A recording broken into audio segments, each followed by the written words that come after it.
Hello, thank you for joining me. That is Battersea Power Station, and this is the new station named after Battersea Power Station. So it's called Battersea Power Station as well, but really it's Battersea Power Station. To my knowledge, this is the only railway or tube metro station that's named after another form of station. If you know any others, please do comment and tell me. But what we're going to do now, we're going to go and ride the new Northern Line extension. So there's two stops.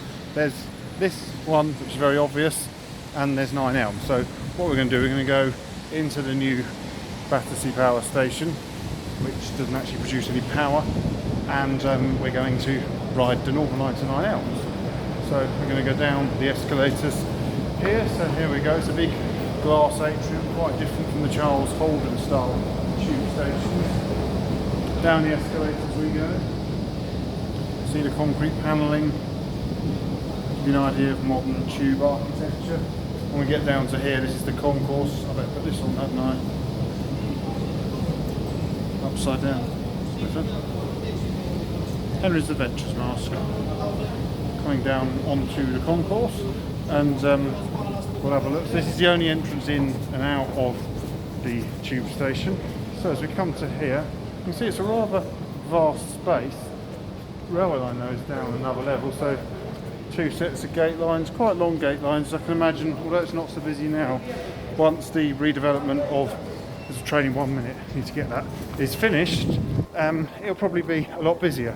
So let's go through the ticket barriers and we'll go down, take you down this end. Sorry this is rushed, but I want to get this train, and then you'll see the whole end of the station. So as we go down here, as you know, is the end of the line. It must be, so there's two trains, one on platform 1, it's this train here. So platform 2, platform 1, and let's jump aboard. So this is the end, very end of the line. So there has been talk as to why did the extension terminate here. Here we are, I'm in an almost empty carriage for my short trip to 9 Elms.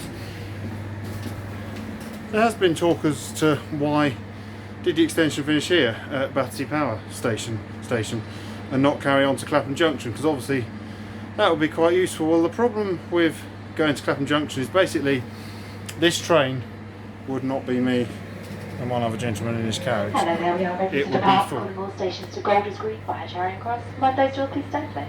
So it's going to Golders Green, which isn't one of the northern termini, but it's the first station above ground if you go up to Edgware.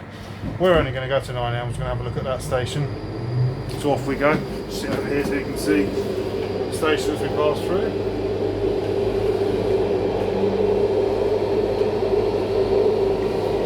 So yeah, the problem with it going to Clapham Junction is the train would be completely full when it arrives here. But I thought of a solution to that. Why not have it that the train, some trains like this start here, and if they did extend to Clapham Junction, some start there. So if you were standing at Battersea Power Station on 9 Elms and a crowded train comes in, you'll know that the next one is going to start Battersea Power Station will be empty, so it won't be crowded. So that's my thoughts. So if you have a look here, you can see it's all in Zone 1.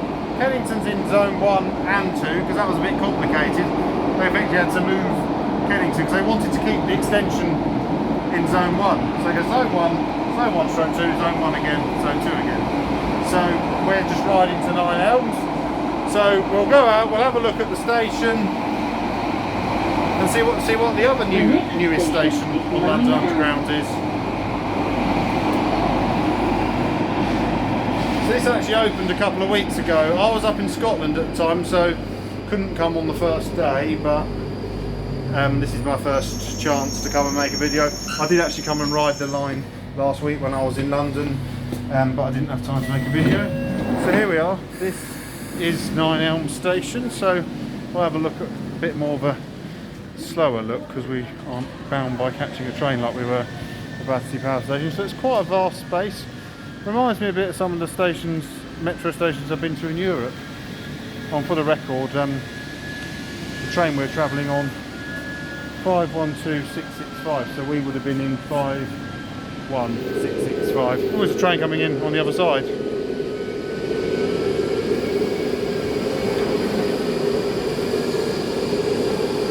51659. So that's going to Battersea Power Station. Another thing they don't have is platform edge doors, or heads as they're known. The reason that is because these trains don't have the software to have them put in.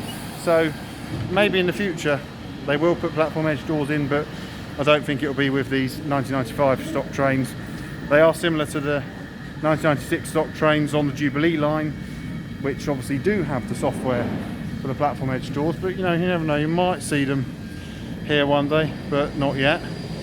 So there's only one escalator here, whilst Battersea Power Station had two sets of escalators. So what I'm going to do, we'll let the commuters exit, then we'll go and exit while we're waiting for the last of the commuters to make their way out. Another thing I think is quite funny is 9 Elms. Obviously there's a letter in the name. It's not the only railway station in Britain to have a letter in its name. There's others I can think of, such as 3 Bridges on the Brighton line. There's 4 Oaks in the West Midlands. There's 5 Ways in Birmingham. If you want a number 6, you've got to go to Ireland. There's 6 Mile Bridge on the line up from Limerick towards Athenry. Did that line a couple of years ago. Nice line. And so that was 6. 7, I'm thinking 2, 7 Sisters, 7 Oaks. Not sure about 8, 9 Elms. Not really a number, but there's 10B in South Wales. It's got the word 10 in it if you take the BY off it, but it's not quite the same thing. So as we ascend, give you a view of the station behind us. You see my reflection in the mirror, disappearing now. So this escalator seems longer, because also we haven't gone under the Thames, but we've been under the South Western Main Line. Not that should mean we'd go down that low, but Battersea Power Station, I don't know how many feet below ground level it is, but it must be, this feels really like we're going up quite a long way. Not the longest, but certainly this is down deeper. It's probably, I don't know how far, maybe as the crow flies half a mile. We must have descended quite a bit. So here we are, this is 9 Elms Station. Shorter gate line, or rather one longer gate line rather than 2 short ones. Just go out and have a look. So this is the ticket hall, quite a big space again. This one, a little bit like some of the Charles Holden ones on the older parts of the tube. So there's one thing I'm thinking we should do while we're here. So we've come out the station. Take my face covering off now. So this building here, this is the tube station. 9 Elms, the other thing 9 Elms is quite well known for is, well now it's the site of the fruit and veg wholesale market, but before, for those of you who know anything about railways or have an interest in railways, it was the Southern Steam Shed. 9 Elms, in fact some of the earlier Southern Steam locos were built there. There's a train over there, look, class 455 on the South Western Main Line.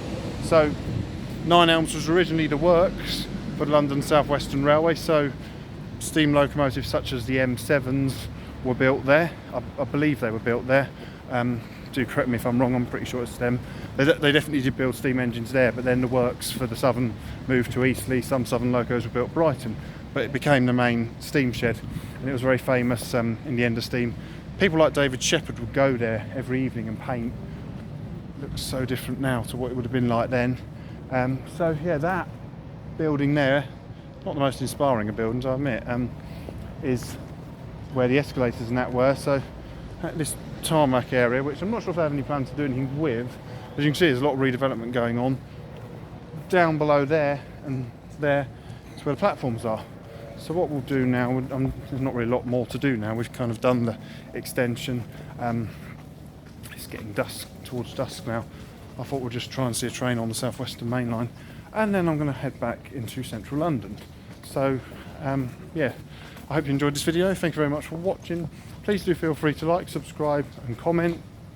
And from 9 Elms Station, where we may or may not see a train, let's just take you around here. I want to say goodbye, but it's not a train to end the video with, so let's just, you know, every time I look at this railway you see a train go past. Whenever you want one to come to conveniently end your video, one doesn't. World's annoying like that. But look at all these new towers everywhere. That weird looking building you can see there, that's the American Embassy. That That one, do you see the top of it? That one there is the American Embassy.